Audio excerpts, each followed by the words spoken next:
Assalamualaikum warahmatullahi wabarakatuh. Alhamdulillah wa syukru ala ni'amillah, la haula wa la quwata illa billah.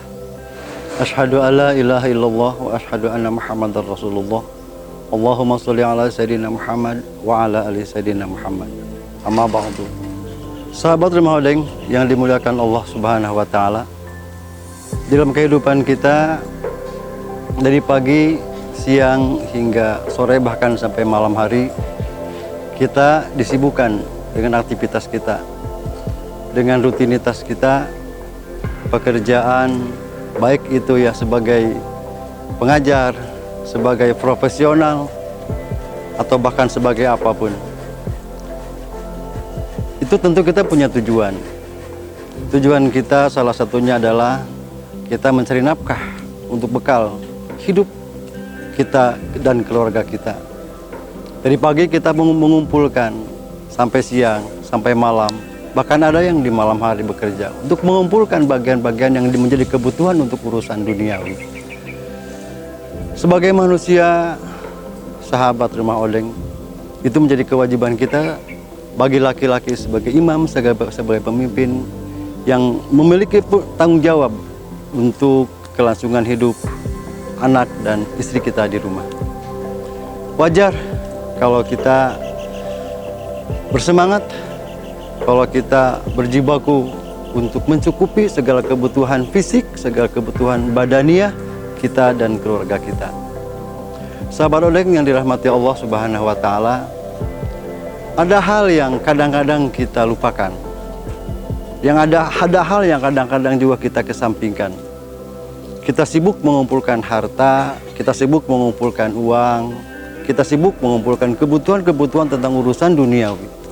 Tapi terkadang kita lupa mengumpulkan tentang bekal kehidupan kelak yang pasti akan kita temui.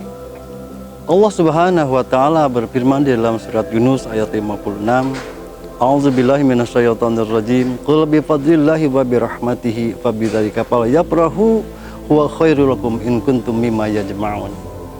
Katakanlah, hendaknya hanya dengan rahmat Allah Subhanahu wa taala kalian semua berbahagia. Menikmati hidup hanya dengan rahmat Allah. Dan memanfaatkan hidup hanya dengan rahmat Allah. Kesejahteraan, kegembiraan, dan kebahagiaan kita bersama keluarga itu hanya dengan rahmat Allah. Sesungguhnya itulah yang baik. Wa khairul lakum in kuntum mimma yajma'un. Tapi ada yang lebih baik dari itu semua. Ketika kita dapat mengumpulkan sesuatu yang akan kita bawa menghadap Allah Subhanahu wa taala. Maka sesungguhnya mari kita raih dunia, kita raih pencapaian kemakmuran urusan dunia, tapi kita jangan lupakan juga tabungan kelak menghadap Allah Subhanahu wa taala. Karena dunia tidak akan kita bawa untuk masuk ke alam kubur. Karena memang harta kekayaan tidak akan dibawa secara wujud masuk kita menghadap Allah Subhanahu wa taala. Tapi isi dari kekayaan itu, isi dari harta itu, isi dari martabat yang kita miliki saat ini, hakikatnya ketika memang kita jalankan di jalan Allah, itulah yang akan kita bawa menghadap Allah Subhanahu wa taala.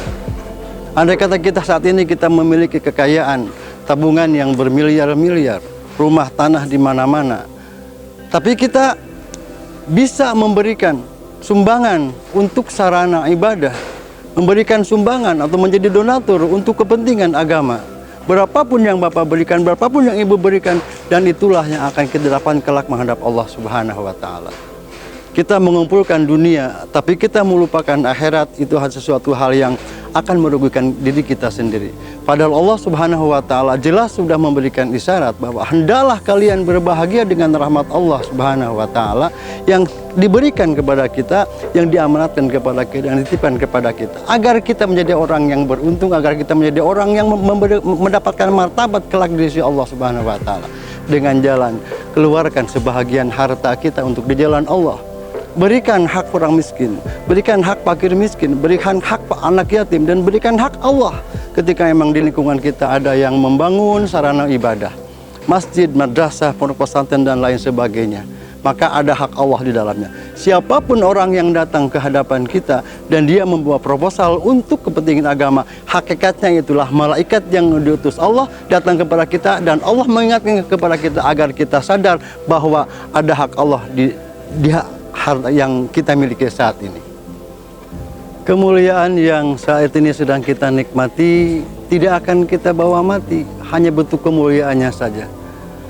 Tapi isi dari kemuliaan itu yang kita manfaatkan di jalan Allah, itulah yang akan memberikan pertolongan bagi kita kelak di hadapan Allah Subhanahu wa taala. Bahkan Allah Subhanahu wa taala berfirman, ada sejarah, ada riwayat, ada pesan yang terkandung dalam ayat ini. Penyesalan yang luar biasa ketika dia melalaikan tentang infak dan sedekah.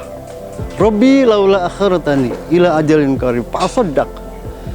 Merengek, memohon, menghibah kepada Allah. Rabbi, Tuhanku, kembalikan aku ke alam dunia dan hidupkan aku kembali ke alam dunia walaupun sedikit, walaupun sebentar, walaupun sejenak. Fasodak, saya akan bersedekah. Maka sedekah ini adalah bagian yang terpenting untuk meraih. Barang siapa mencintai Allah, maka dia akan mencintai saudara-saudaranya. Dengan cara apa? Dengan berbagi apa yang dia punya. Apa yang saudaranya dibutuhkan ketika memang dia memiliki bagi saudaranya yang sedang membutuhkan, maka kita bisa memberikan kebutuhan dia, maka itulah orang yang disayang Allah Subhanahu wa taala. Ketahuilah saudaraku, sahabat Ramadan yang dimuliakan Allah Subhanahu wa taala. Kita tidak pernah tahu sampai kapan harta bersama kita. Kita tidak pernah tahu sampai kapan kedudukan bersama kita. Kita tidak pernah tahu sampai kapan kemuliaan akan Allah titipkan kepada kita. Tapi Allah masih memberikan satu kesempatan kepada kita. Siapa saja yang datang ke hadapan kita membawa proposal, membawa ajakan untuk menjalankan, untuk menunaikan, atau untuk membagikan sebagian harta yang ada pada diri kita, itulah ajakan Allah. Dan itulah bukti Allah cinta kepada kita. Dan barang siapa yang memberikan sebagian hartanya di jalan Allah, maka dia termasuk orang-orang yang beruntung dan orang-orang yang bertakwa. Insya Allah, ketika bekal takwa yang kita tumbuhkan dari hari ini, dari kesempatan hari ini, detik ini kita mulai dan niatkan apapun yang kita miliki saat ini. Ketika ada orang yang datang meminta sumbangan di jalan Allah untuk pembangunan sarana-sarana agama, untuk pembangunan kepentingan umum, maka saat itulah kita dipanggil Allah dan Allah ketuk hatinya lewat malaikat yang wujud untuk memberikan sebahagian dari harta kita di jalan Allah Subhanahu wa taala. Ketahuilah, insya Allah berapapun sedekah kita, berapapun jariah kita, berapapun infak kita, maka itulah yang akan kita dapatkan kelak di hadapan Allah Subhanahu wa taala. Terima kasih, mohon maaf atas kekurangannya. Hadanallahu wa iyyakum ajmain. Assalamualaikum warahmatullahi wabarakatuh.